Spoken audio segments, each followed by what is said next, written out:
Hi, I'm David Fernandez Porral, and before I start to describe my map, I will introduce you in the history of my world map. This history starts in the year 2024. The World War III began. Russia, North Korea, and the USA were the most important participants. The war was a terrible calamity. Of course, a lot of people died, and obviously, after 1 year of war, North Korea started to use atomic bombs. Russia counterattacked with more atomic bombs, and finally the USA used bombs as well. But they didn't use atomic ones. They used hydrogen bombs. They were massive machines of destruction.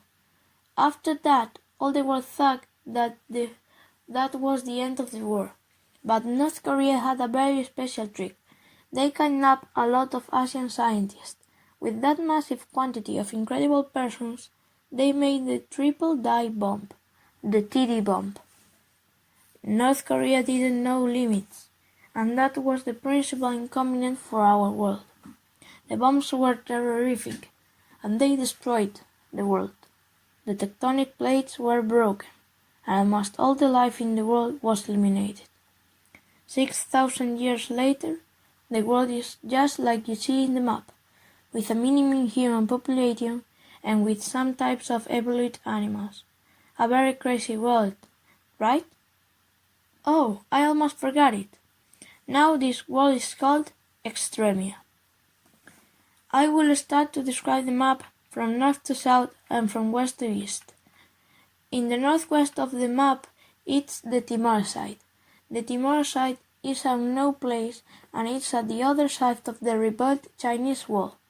The only data we know about this country is that the tigers, lions, cheetahs, jaguars, ocelots, etc. live here. They're too much territorial and too much aggressive, so nobody who crossed the wall returned. They lived in all the continents, but the humans of Imperium and the humans of Watashi no invade part of the continent, creating Victa and Magna Victa. They're controlled by both nations and they're very important places for the trade. Now we are going to talk about Giantes. Giantes is composed from 5 islands. These islands have very big mountains and very high cliffs. And the only animals who can live here are the birds and the rabbits. Nobody cares about Giantes because it's a very bad place to build, and it hasn't got any type of important resource. We talked about a very high place, and now we are going to talk about another strange place, who is the totally contrary of Giantes. We are going to talk about flatlands. Flatlands is composed from 2 big islands. The biggest island is totally dishabited because the people said that the island is cursed, but I think that it only has a very big mystery.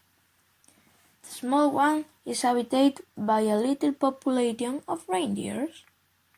After talk about 2 strange places, I'm going to talk you about a normal group of islands. I'm going to talk about Orientem. Orientem is composed from 3 islands. They're not too much big, but they're not small islands as well. They're medium-sized islands. The most important one is the island with 2 volcanoes. This is very dangerous because the volcanoes are active and there's a lot of poisonous amphibians such as frogs, toads, salamanders, etc. Only the bravest explorers come into this island. The only 2 islands don't have too many important things to say. Well, one of that island looks like one strange Scottish monster, right? Well, now we are going to talk about the first human country. We are going to talk about Watashi no. Watashi no is a Korean colony, and they're very reserved. Korean people were horrified because of their past, so they decided to start to talk Japanese. And now they don't want to communicate to other people. They control the trade between the islands of the west and the island of the east. After 500 of years without communicate with other countries, they start a trade relation with Imperium. This relation is very important now because they have a common territory with Imperium. Muland is a very special place. The cows habitate this country and they live peacefully without wars. They made a treaty with Imperium and with Watashi no. These cows make too much milk because the evolution and the radiation, so they trade their milk with the humans. Before I talk about Imperium, I will talk about Large Swamp. This swamp is habited by the pigs. Before the pigs, the inhabitants of this swamp were the crocodiles, but they lost the war and the pigs invade the swamp. Imperium, the major human population of the world and the second biggest country in the world. The humans don't eat meat because of the small animals' population and because of the animals' evolution. They're vegetarian and they trade with the birds and the cows because they need animal derivatives to have the B12 vitamin. Imperium is a democratic country and they have good relations with other countries such as Muland, Watashi no, Kid Island or Kabasarai. Kid Island is an island and it's habited by some types of birds and a small raccoon population. The birds of Kid Island are very particular. They are very smart and they know how to use the electricity.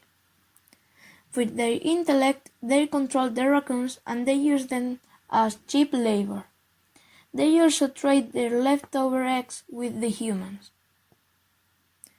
Now let's talk about Sticky Duo. There isn't too much to say about Sticky Duo. There are only 2 islands habited by insects. The only normal thing that you can see here is a lot of insects helping each other. It's quite curious. Oh ho ho! Now it's the turn of my favorite place in Extremia. It's the turn to talk about Dragon's Land. Dragon's Land is one of the dangerous places around Extremia. It was discovered by the crocodiles that they were running away from the pigs. In the Dragon's Land was a lot of type of reptiles. The crocodiles took a lot of territory very quickly, and they made 2 colonies. One had their base on the volcano, and the other crocodiles took the beach of the 4 tiny islands in the south of the Dragon Land. After a lot of years, the legs of the beach crocodiles transformed into fins, and the volcano crocodiles evolved into real dragons. The other islands are habited by a lot of types reptiles, such as snakes, iguanas, lizards, etc. Extreme Island. This place is quite strange, isn't it? It has a lot of things to talk about. Well, I will start from north to south. In the north of Extreme Islands, there are 5 islands. Nobody lives there, but in the middle of the sea, between the islands, is a very, very deep hole, the Mariana Trench. Nobody knows what's in the bottom, but there are too much legends about it. The south part of the Extreme Island has a very big plateau. This plateau is the highest point in Extremia, and it has 2 animals populations living on it, the kangaroos and the koalas. They are in a constant war, because they want to control a river. That river is the only river in the plateau, so it's very important. The rest of the island is habited by a lot of animal species and a very small human population. Kabastarai is an island with a very big lake. A lot of different species live in the island, and the lake is very beautiful. The legends say that it is a monster living in this lake, but I think that is a stupid lie.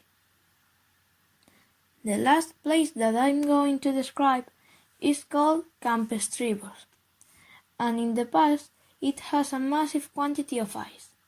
But the bombs melt the ice, and now Camp Stribus is a normal country. It is very flat, and it has a lot of long rivers. Well, that's my map, and thank you for hearing me.